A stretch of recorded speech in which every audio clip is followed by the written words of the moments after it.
We like to think of the family as a zone of privacy, and indeed it should be.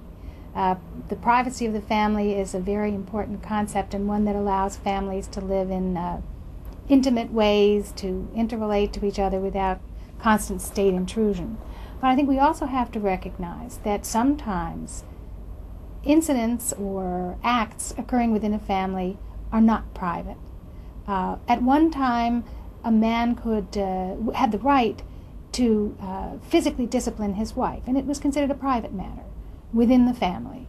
Now we do not consider that a private matter because we realize that the use of violence by a powerful person against a weak person can never be considered simply a private matter. There is a public interest in protecting weaker people from violence by the strong. That's a fundamental aspect of a society of laws, that physical power is not going to result in the terrorizing of weaker people.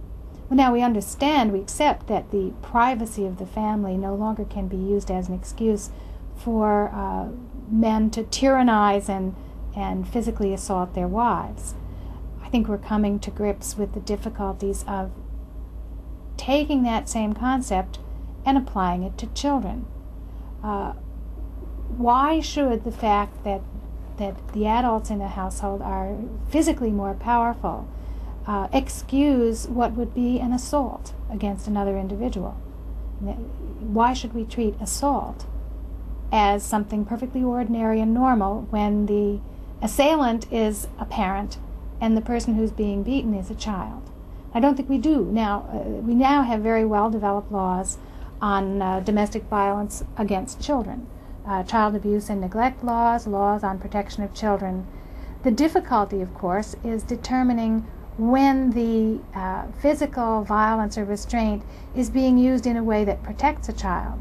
Nobody thinks it would be a good idea to say that a parent should not restrain a child who was about to run out into a busy street.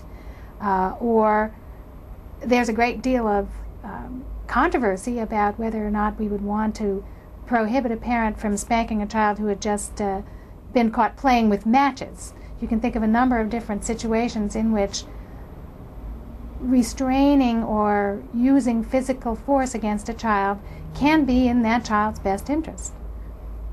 But that's where we have to go, is examining why restraint is being used or physical force, and asking, is this really in a child's interest? What is society going to accept as appropriate uses of force? The concept that force can be used simply because a family is a private place, I don't think will stand up anymore.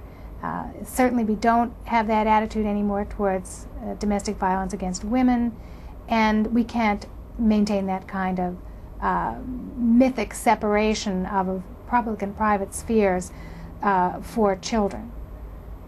If a policeman is called by a neighbor and the neighbor says, "I hear screams coming from the next door apartment. I think a child is being beaten," that's no longer a private matter.